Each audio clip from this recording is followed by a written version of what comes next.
Hey everyone, I'm Chris Breen, and today I want to talk about pentatonic scales, what that name actually implies, and why it's probably less complicated than you think it is.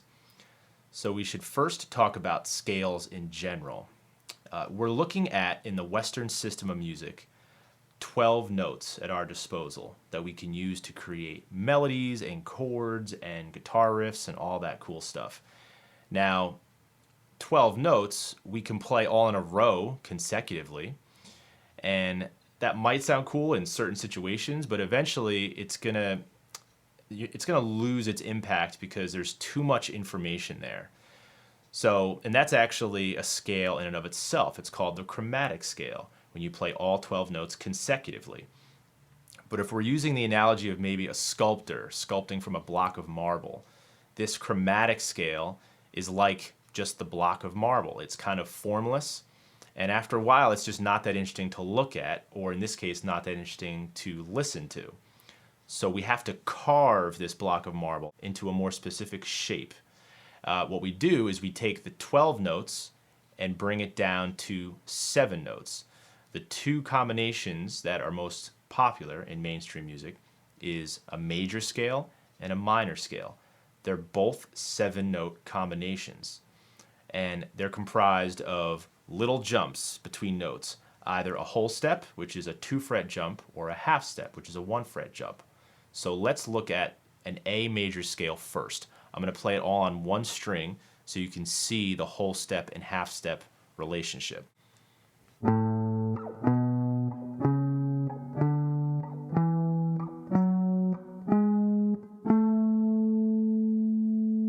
All right, so I actually played 8 notes because I play the 7 unique notes of the scale and then I start over again. That 8th note is the octave, which is the root note again, but a pitch higher, or a full octave higher, okay? So if we have 12 notes originally with the chromatic scale, now we have 7 notes with this major scale. It definitely sounds more interesting. You can hear little bits of melodies and the potential for melodies from this scale. We could reduce it even more. We can go from 7 notes to 5 notes. And that's actually what a pentatonic scale is. Penta means 5. Tonic is loosely translated to tone. So you're looking at a 5-tone or a 5-note scale. So let's look at, for example, a major pentatonic scale. We get that from looking at the major scale initially that we just played.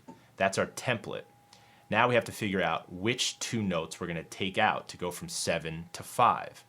So the way we do it is we look at, there are 2 half-step relationships in the major scale, between the 3rd and the 4th note,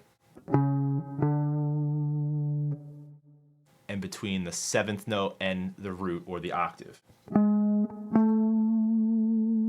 So we're going to take those 2 out. So we're taking the 4th note and we're taking the 7th note out. This gives us a major pentatonic scale.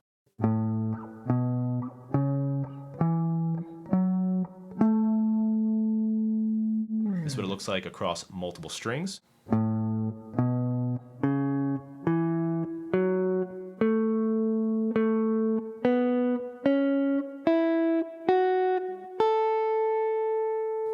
All right. So even though pentatonic, the name sounds like it's more complicated, it's actually an easier way to play the major scale.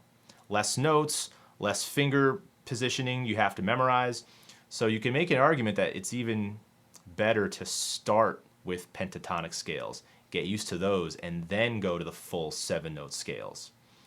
So let's look at now the minor scale, otherwise known as natural minor or Aeolian. It's all the same thing. Again, it's another 7-note combination.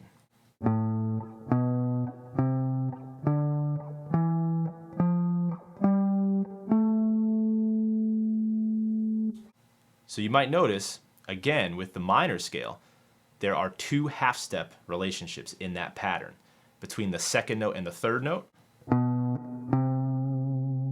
between the 5th and the 6th note.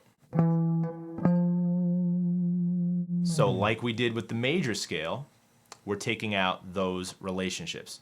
We're taking out the 2nd note and the 6th note in this case. And we're left with this. Now this becomes an A minor pentatonic.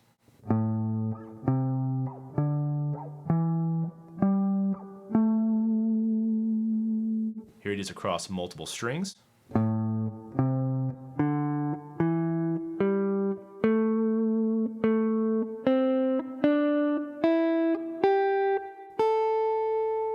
And again, you could see this is actually much easier to play than the initial natural minor scale, which looks like this.